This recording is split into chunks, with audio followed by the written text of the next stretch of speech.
posterior tib fib, and then we're also gonna apply something more at the forefoot. So we have ankle, and then we have forefoot. So may I borrow someone who is okay with being center of attention with shoes off? Thank you. Shoes and socks. You And socks. I know, I say that after you volunteered. No one ever wants to do it.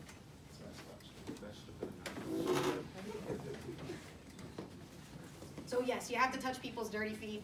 Yes, I have touched a lot of people's smelly, dirty feet. You wash your hands afterwards, you get over it. All right, so put your foot up on the stool just so it's a little easier for everyone to see. Yeah. So what did I say? Where are the hand contacts for the distal tib fib?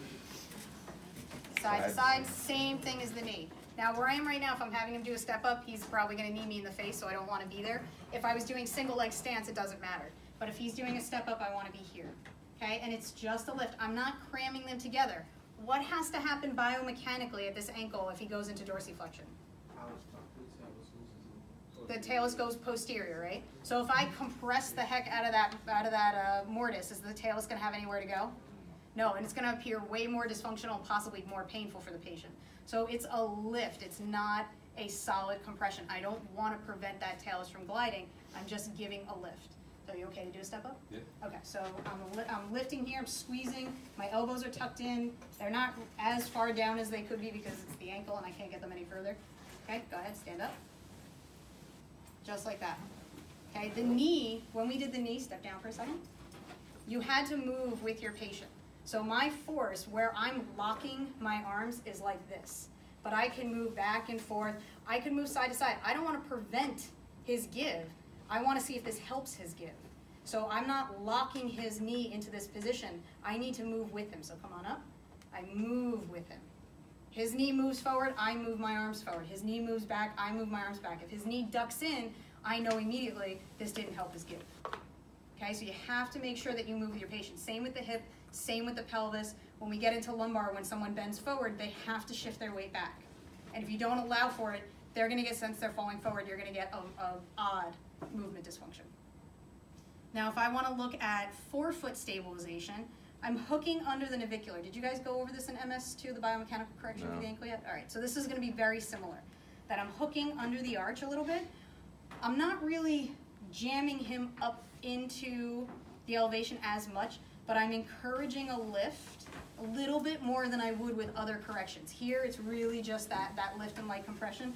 I am giving a little tiny bit more of my force, but still not locking him because I know he needs to move. And then around that calcaneus, I'm gonna encourage slightly, maybe I moved him a degree into a little bit of that calcaneal inversion. Okay, so this is a nice, stable, stacked foot.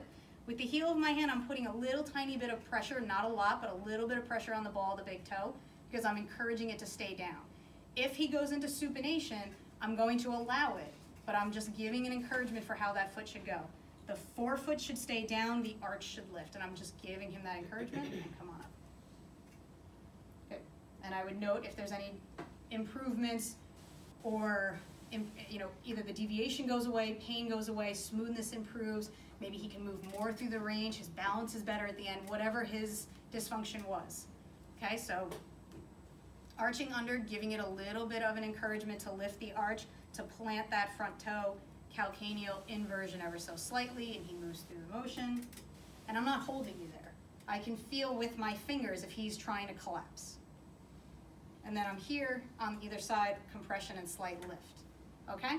And then we'll go more into the core, keeping in mind, you see a big deviation, we're looking at a global give. But if I'm feeling something going wrong, if I do a compression and I feel the talus pushing forward, because you can maybe bias the front a little bit. If I feel the talus coming forward, if I notice that the navicular is heavily dropping, then it might be more of a segmental local muscle roll rather than the global give. And I'm trying to figure out if the local muscles are coming on or if it's truly that big muscle that's just failing on its own. All right, so try that. Try it in a step up, try it in a lunge, try it in a squat, whatever you haven't done yet, try that.